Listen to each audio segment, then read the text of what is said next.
Christians who do not know their church history are doomed to repeat it. American Christianity in the 2020s is following a very similar path to American Christianity in the 1920s. What can we expect from the next 50 years? What can our brothers and sisters from 100 years ago teach us about standing for Christ in the 21st century? My name is Josh. This is Fun and Mental, where we try to make Christian fundamentalism a little more fun and a little more mental. As always, it is brought to you by Aletheia Baptist Church of Des Moines, Iowa. For more information, visit the link in the description. My view of church history is not particularly pessimistic or optimistic, but cyclical. In other words, I don't think the church is moving up or down. I think it's moving in a circle. What happened was God birthed the church on the day of Pentecost. The Spirit empowered the disciples of Christ to spread the gospel locally, regionally, and globally. But as time went on, the church became lackadaisical, corrupt, and anemic. So after a while, God gave his church a good shake and got it back on track. He raised up different movements within the church to bring it back to focus on the doctrines and mission of the gospel. But then that movement became lackadaisical, corrupt, and anemic, and the cycle continued yet again. This seems to happen about every 100 years ago or so. The last big shakedown happened in the early part of the 20th century. So if you do some quick math, that would tell us that we are about due for another shakedown. In fact, I believe it's already begun. So what I want to do in this video is examine how true biblical believers from a century ago responded to the crises of their day, and learn from that what to do and what not to do. What was the church like in the 1920s?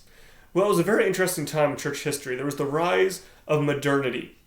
This was a rejection of the supernatural and an exaltation of reason and science. Basically, the belief that all life's problems can be solved if you have a magnifying glass big enough and a spreadsheet long enough. Darwinism was the coolest thing ever at the time, and there was this general belief that man on its own could understand reality and solve all its problems apart from God and the supernatural. This led to the rise of theological liberalism. And this was an attempt to save Christianity from its archaic past and update it to better match the trends of the culture. It was an attempt to push Christianity into the mold of modernity. And as such, they rejected the scriptures as a literal and infallible source of authority. They rejected miracles, the deity of Christ, the resurrection, all the stuff that Christians had believed for all of time.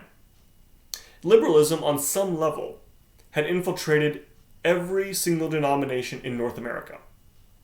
This was a debate, ultimately, about the nature of authority. How do we know what is true? And the flashpoints were bibliology and Christology.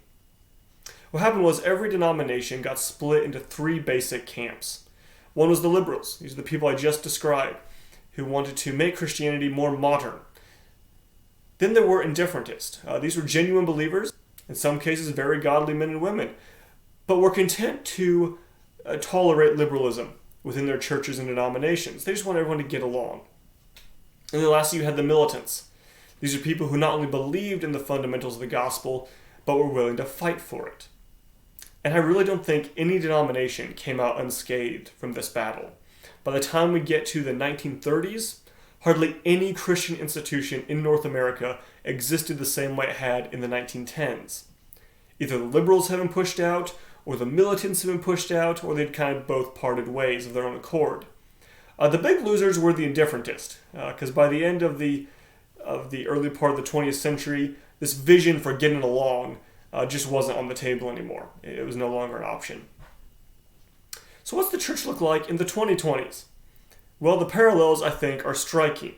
We have the rise not of modernity, but of post-modernity. This goes a step further. It rejects all claims of truth, from revelation or reason. And subsequently, again, we have Christians who are trying to conform to the culture, and they call themselves progressive Christians. I put it in quotes because it's sort of like grape nuts. Grape nuts are neither grapes nor nuts. So progressive Christians are neither progressive nor Christian. But that's what they call themselves, so I'm using the term. And they've accepted a lot of the big ideas of the culture. They believe that ultimately authority resides within the individual. They've accepted wokeism and same-sex marriage and transgenderism and critical race theory.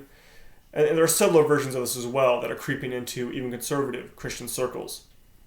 This too ultimately is a debate about authority. How do we know what is true?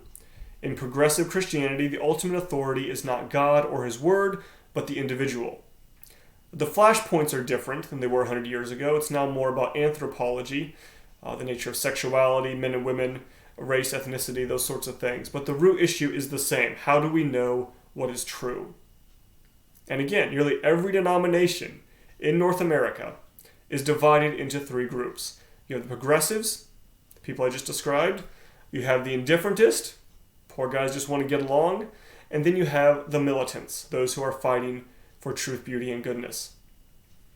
The battles of the early 20th century went through three stages, which I have, I think, quite cleverly described as purge out, come out, and burn out.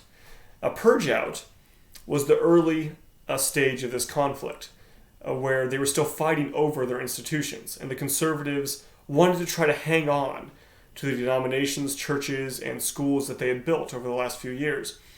And so they battled for power over those institutions. During that time, you had things like the Niagara Bible Conference that attempted to articulate a robust biblical Christianity to oppose modernity. Out of that came doctrinal statements like the Niagara Creed, which were very influential for a long time.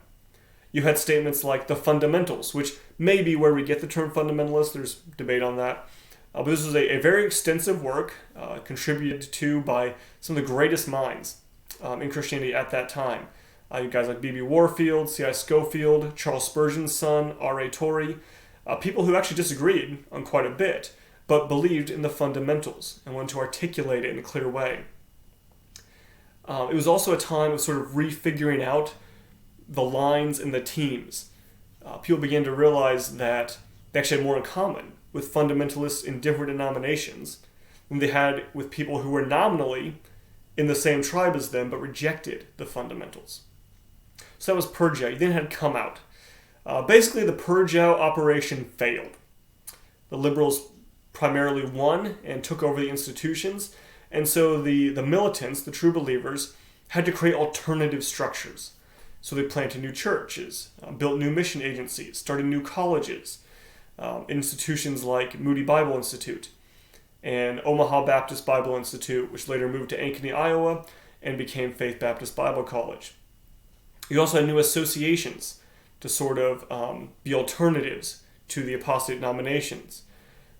Institutions like the Orthodox Presbyterian Church, or the General Association of Regular Baptist Churches, or Independent Fundamental Churches of America, IFCA. So that was come out. We had to build new structures. Then, unfortunately, there was the burnout stage. It seems like what happened was, in the later part of the 20th century, things started to go bad. It was never a perfect movement, fundamentalism, but I do believe in the early part of the 20th century, it was the movement God was using to preserve his gospel and build his church. But I think what happened was they got tired of fighting. And they had a couple different responses to that. The first was compromise. The next generation decided, you know what, we're just going to cave on this. We don't need to keep fighting. We're tired of it. We're tired of the negativity. We just want to get along with people again. So that was one response. If some people responded by compromising, others responded by being cranky. And I don't use this to justify their behavior, but I compare it to a dog that's been kicked too many times. And eventually just starts biting everything. The fundamentalists kind of got walloped there for a while in very brutal ways. And I think they just became overly aggressive and hurt and antagonistic in ways that really weren't helpful to the cause of Christ. The big issue, too, is they just became very tribal. They started fighting amongst themselves over really trivial matters, and not even doctrinal matters. A lot of it was just over being in the right club, being associated with the right college or institution or personality or movement. Became very team-oriented, very tribal. And this led eventually to, I believe, the collapse of the movement as an effective way of preserving the gospel and building Christ's church.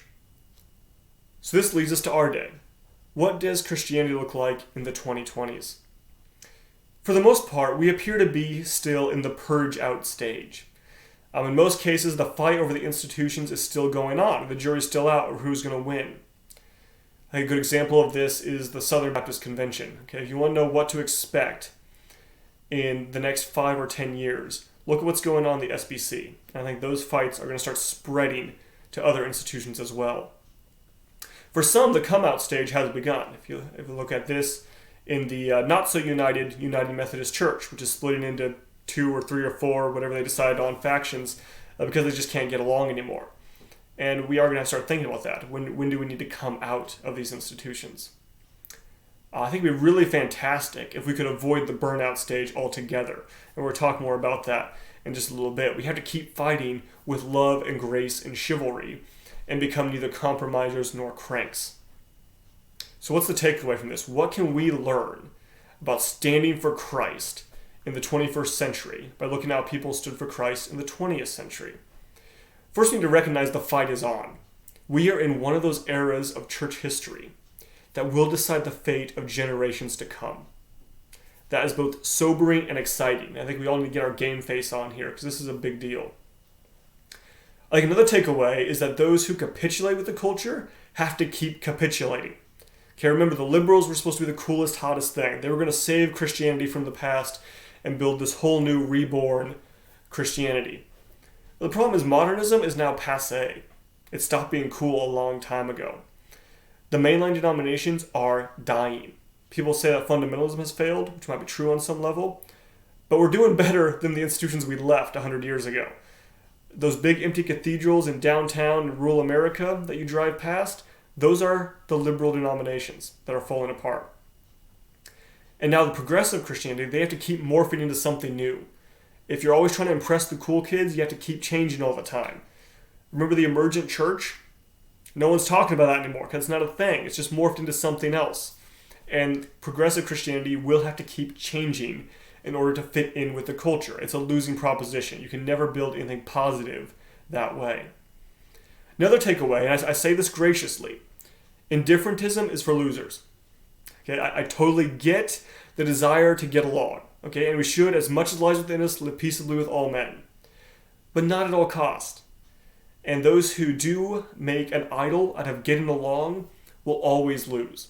They will always be crushed by the liberals, or they'll have to capitulate with them in some way. And it's just a losing proposition. We need to figure out what is worth taking a stand for and make sure we're taking a stand for that. We do need, I think, to get ready for the come out stage.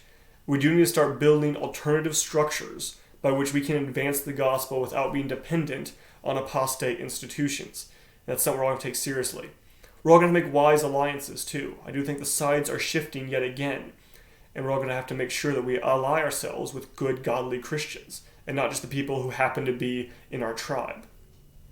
And again, let's just avoid the burnout stage. I think a good way to do that is to create sustainable structures around positive truth and not just about battling. In other words, we need to be for stuff and not just against stuff. We need to create strong families and strong churches by which we can perpetuate truth, beauty, and goodness into the generations to come. I am actually very excited about what God is going to do in the 21st century. I think this is a real turning point in the advance of the gospel, and we all get to be part of it. So watch and pray.